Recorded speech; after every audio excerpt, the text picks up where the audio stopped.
அனைவருக்கும் வணக்கம்.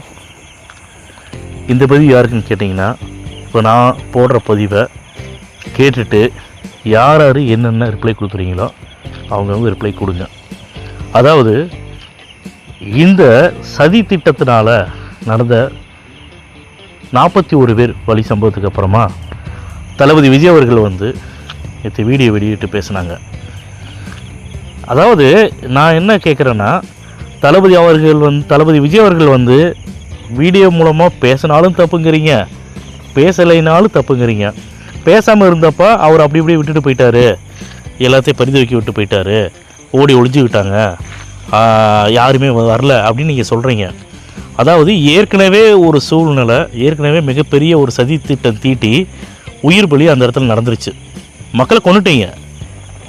அதுக்கப்புறமா அவர் திரும்ப மருத்துவமனைக்கோ திரும்ப அவர் போய் பார்க்குற மாதிரி சூழ்நிலை இருந்துச்சுன்னா அந்த இடத்துல இன்னும் உயிர் பலிகள் கண்டிப்பாக விழுந்திருக்கும். ஏங்க, 41 பேரை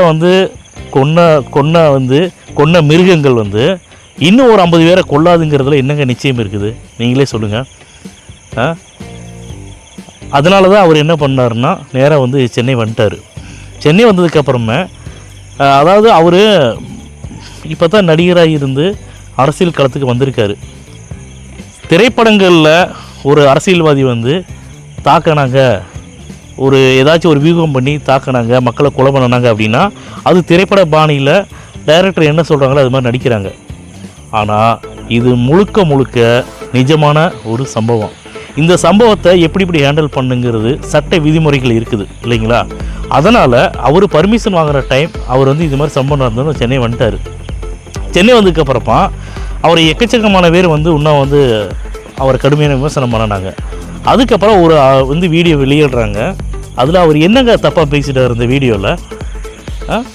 அவர் பேசுகிறது, அவரோட தொண்டர்களை நீங்கள் அரெஸ்ட் பண்ணுறீங்க, இந்த மாதிரியான ஒரு சம்பவம் நடந்துருச்சு, நானும் மனுஷன் தானே அப்படிங்கிற மாதிரிலாம் பேசியிருந்தாங்க.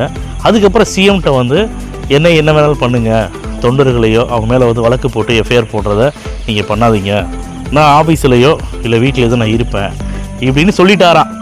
உடனே தளபதி விஜய் சிஎம்க்கு எதிராக பேசிட்டாரு, சிஎம்கிட்ட சவால் விடுறாரு.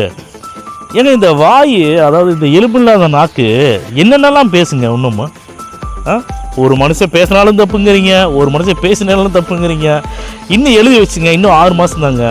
மக்கள் உன்னிப்பாக கவனிச்சுட்டு இருக்கிறாங்க. நான் ஒவ்வொரு பதிவுலையும் சொல்லிட்டு இருக்கிறேன், மக்கள் கூர்ந்து கவனிக்கிறாங்க. கரூர் மக்கள் ரொம்ப தெளிவாக இருக்காங்க, யார் இந்த சம்பவத்தை பண்ணினாங்கன்னு. நிச்சயமாக மக்கள் நல்ல பதில் கொடுப்பாங்க.